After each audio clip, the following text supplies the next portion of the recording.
सरकारें जनता के प्रति संवेदनशील नहीं थी। उनको तो समाज को बांटने से ही फुर्सत नहीं था और उनकी विभाजन की प्रवृत्ति अभी भी नहीं गई है। कल मैं समाजवादी पार्टी के राष्ट्रीय अध्यक्ष का वक्तव्य सुन रहा था। वह देश तोड़ जिन्ना से इस राष्ट्र को जोड़ने वाले सरदार वल्लभ भाई पटेल की तुलना कर रहे थे। भाइयों बहनों, ये वक्तव्य अत्यंत शर्मनाक है। सरदार वल्लभ भाई पटेल भारत की एकता और अखंडता के आधार हैं, उसके शिल्पी हैं और वर्तमान में प्रधानमंत्री मोदी जी के नेतृत्व में एक भारत श्रेष्ठ भारत की परिकल्पना को साकार करने का कार्य किया जा रहा है। लेकिन आजाद भारत को एक भारत के रूप में रखने, अखंड भारत के रूप में वर्तमान भारत को रखने का श्रेय अगर किसी को जाता है तो वह सरदार वल्लभ भाई पटेल को जाता है, जो पूरा देश लौह पुरुष के रूप में मानता है। लेकिन कब उनका वह विभाजनकारी मानसिकता एक बार फिर से सामने आ गई, जब उन्होंने सरदार पटेल को जिन्ना के समकक्ष रख करके देश तोड़ जिन्ना को महिमामंडित करने का प्रयास किया है। मुझे लगता है भारत की जनता इस विभाजनकारी मानसिकता को कभी स्वीकार नहीं करेगी, उत्तर प्रदेश की जनता को हरगिज स्वीकार नहीं करेगी।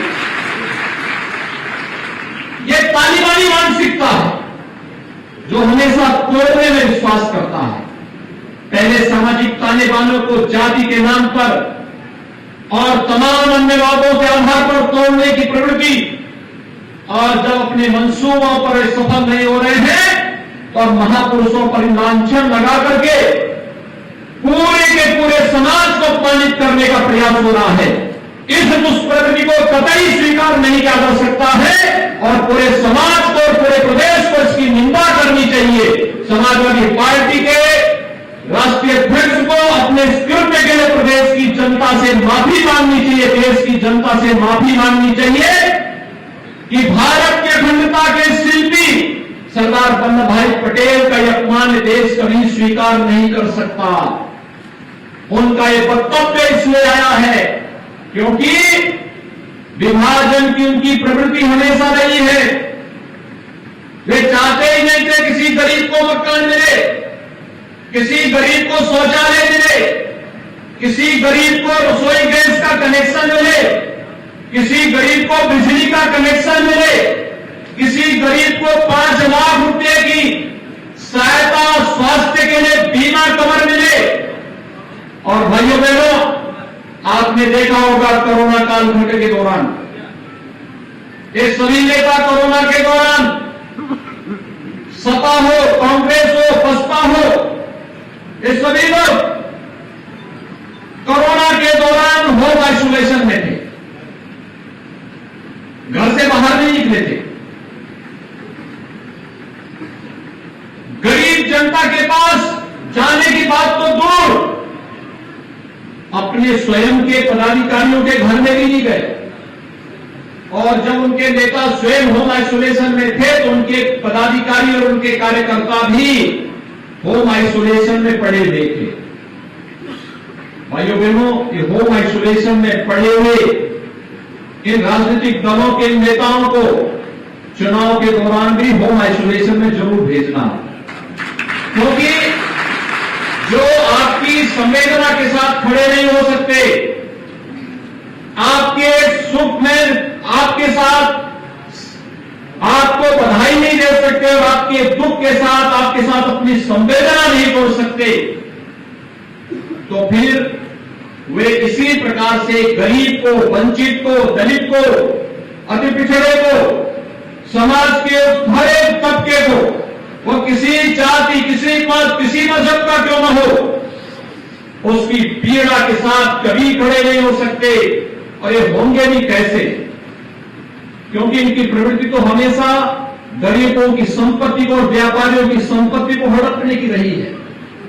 इनको पीड़ा इस बात के लिए नहीं होती थी कि किसी गरीब की संपत्ति को कोई माफिया कैसे हड़प रहा है। इनको पीड़ा तब होती है जब प्रदेश सरकार किसी माफिया के द्वारा हड़पी गई जमीन पर बुलडोजर चलाने का कार्य करती है, तब इन नेताओं को बुरा लगता है। लेकिन भाइयों बहनों, 2017 के बाद प्रदेश सरकार ने अपराध और अपराधियों के प्रति जीरो टॉलरेंस की नीति के साथ कार्य करना प्रारंभ किया। एक तरफ अपराधियों के साथ सख्ती के साथ निपटने का कार्य, प्रदेश में कानून व्यवस्था की सुदृढ़ स्थिति, सुरक्षा सबको, आस्था का सम्मान सबका, लेकिन शासन की योजनाओं का लाभ भी सबको, लेकिन कानून के साथ खिलवाड़ करने की छूट किसी को नहीं। और शासन की इस व्यवस्था का परिणाम है उत्तर प्रदेश तेजी के साथ हरेक क्षेत्र में आगे बढ़ता हुआ दिखाई दे रहा है। मुरादाबाद इस मामले में अनेक किस्से मायने रखता है।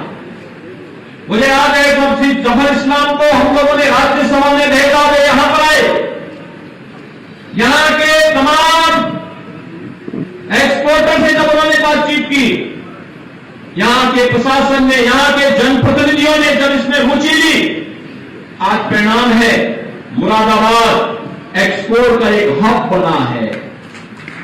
यहां का प्राइस आइकन आज देश और दुनिया के अंदर उसकी एक नई पहचान है। लोग आज मुरादाबाद को छोटी छोटी बातों में तनाव होने वाले जनपद के रूप में नहीं, बल्कि अब जनपद मुरादाबाद एक प्रगतिशील जनपद बनने की ओर अग्रसर है, जो विकास की मुख्य धारा के साथ जुड़ करके हरेक नागरिक के जीवन में परिवर्तन लाने की पूरी बड़ी प्रतिबद्धता के साथ कार्य कर रहा है। भाइयों बहनों, हमें विकास को एक महत्वपूर्ण विकल्प के रूप में जनता के सामने प्रस्तुत करना होगा और जनता को भी ये मानना पड़ेगा कि विकास से ही उनके जीवन में परिवर्तन आने वाला है। ये विभाजन की रेखाएं खींचने वाले लोग आपका कल्याण नहीं कर पाएंगे। अपने परिवार के हितों के लिए सब कुछ करने वाले, प्रदेश के संसाधनों में लूट मचाने वाले लोग प्रदेश का हित नहीं कर पाएंगे, जनता जनार्दन के का हित नहीं कर पाएंगे। और इसीलिए आज जब मैं यहां पर आया था प्रातःकालीन सत्र में, आपने देखा होगा 72 पुलिस अधिकारियों का सफल प्रशिक्षण के बाद हम लोगों ने उन्हें डिप्टी एसपी के रूप में नियुक्ति अभी दी है। थोड़ी देर पहले उनको नियुक्ति भी प्रदान कर दी गई है। ये 72 पुलिस अधिकारी उत्तर प्रदेश पुलिस में जाकर के अलग अलग स्थानों पर प्रदेश के अंदर कानून व्यवस्था और सुरक्षा का एक बेहतर वातावरण बनाने में अपना योगदान देंगे। तो दूसरे कार्यक्रम में मुझे आना पड़ा है। दीपावली के ठीक पहले इतने बड़े पैमाने पर यहां पर आवास योजना का लाभ उपलब्ध करवाने का एक कार्यक्रम अत्यंत अभिनंदनीय कार्यक्रम है और मैं इसके लिए आप सबका अभिनंदन करता हूं, आपको बधाई देता हूं।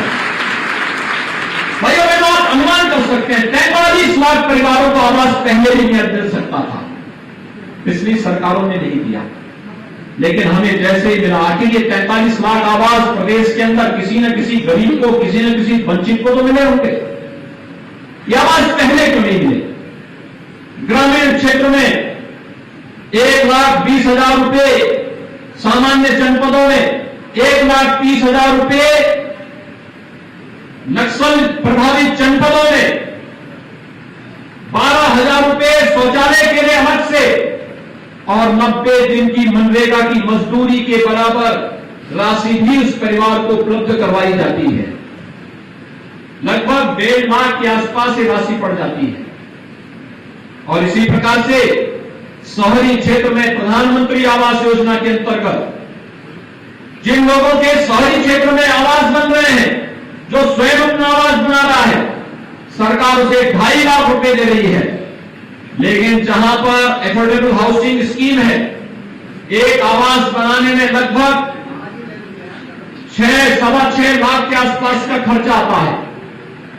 जमीन हम लोग उससे अलग कर देते हैं इसकी कीमत को कम करने के लिए, और उसके बाद 4.5 लाख का आवास पड़ रहा है।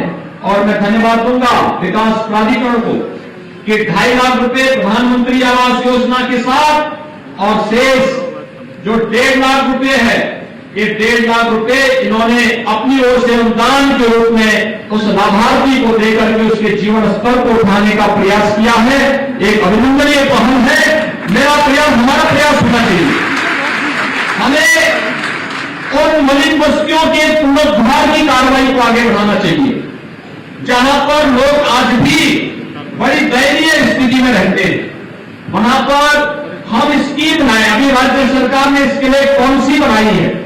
उस पॉलिसी को एक और जगह अगर हम लागू करेंगे तो आप देखेंगे कि हर व्यक्ति को अच्छा आवास मिल जाए, शौचालय मिल जाए, रसोई गैस का कनेक्शन मिल जाए, बिजली का कनेक्शन मिल जाए, 5 लाख रुपए का बीमा कवर मिल जाए, तो मुझे लगता है कि उस व्यक्ति के तमाम खर्चों की बचत हो जाएगी और वो व्यक्ति स्वस्थ रहेगा। एक स्वस्थ व्यक्ति एक स्वस्थ समाज के निर्माण में योगदान देगा और एक स्वस्थ समाज एक सशक्त राष्ट्र के निर्माण में अपना योगदान देगा।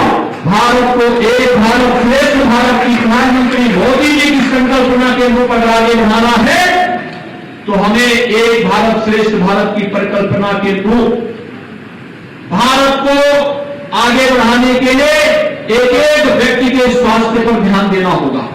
और स्वास्थ्य पर ध्यान किस रूप में दिया गया, आपने कोरोना कालखंड में देखा होगा। भाइयों बहनों, सबका टेस्ट फ्री,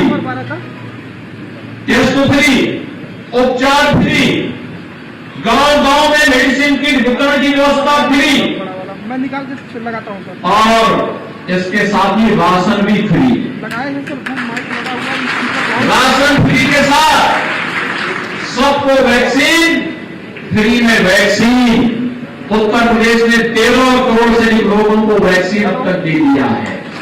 फ्री में वैक्सीन, प्रधानमंत्री मोदी जी का आभार, क्योंकि उन्होंने फ्री में राशन भी दिया है और फ्री में वैक्सीन भी दिया है। फ्री में उपचार की व्यवस्था भी। मैं मुरादाबाद को कोरोना कालखंड के अंदर 2 बार आया था और तब भी हमने यहां की व्यवस्था देखी थी। युद्ध स्तर पर हर जनप्रतिनिधि लगा था, युद्ध स्तर पर प्रशासनिक तंत्र लगा था, हेल्थ वर्कर्स लगे थे, आंगनवाड़ी, आशा वर्कर, कोरोना वॉरियर्स, पुलिसकर्मी, सफाई कर्मी, ये सभी लोग अपनी जान की परवाह किए बगैर एक एक जनता की जान को बचाने के लिए लगे हुए थे। जब ये भाव आएगा तो हम लोग हर व्यक्ति को स्वस्थ होने की उस कामना के साथ आगे बढ़ सकते हैं जो भारतीय मनीषा ने